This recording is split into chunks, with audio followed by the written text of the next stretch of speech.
Scott Galloway, who's actually a pretty smart guy, but he hates Trump like a lot of others. I know him. He used to come on my Fox show. He's a professor, a business professor at NYU Stern School of Business. Well, he went on Morning Joe the other day and started talking about income inequality, which I don't dispute. I think it is a huge problem, and I think we need to find creative ways to fix it. It is partly why we did elect Donald Trump, and I'm confident he can. But Scott Galloway saying something that's pretty libelous, and Mika Brzezinski having to correct him on the spot. It shows you. It shows you.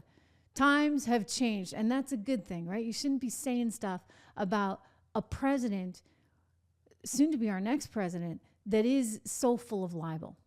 But these individuals have weaponized government, and we risk revolution, whether it's CEOs being murdered in the street, whether it's a Me Too movement that had righteous components of it, or Black Lives Matter. What are these movements? They are targeting the wealthy.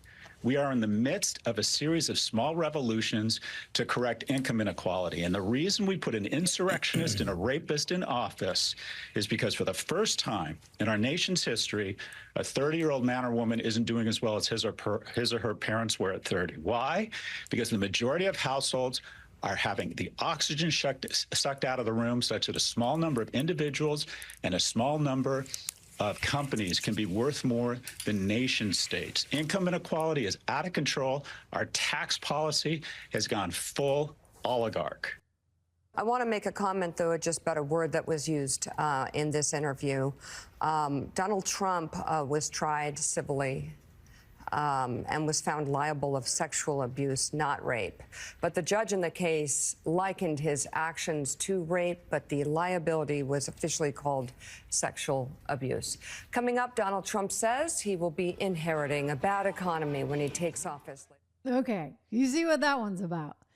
We know what that's about. What it's about is they're terrified that they're actually going to get sued. I think they are being sued, by the way. I think he's suing like everyone. I know CBS has been sued. I'm sure NBC is being sued as well. This lawsuit thing is becoming kind of a problem for these networks. They're actually being held accountable. Imagine that. Might be actually held accountable. You just can't make stuff up. You should never be able to make stuff up. All they've been doing is making stuff up.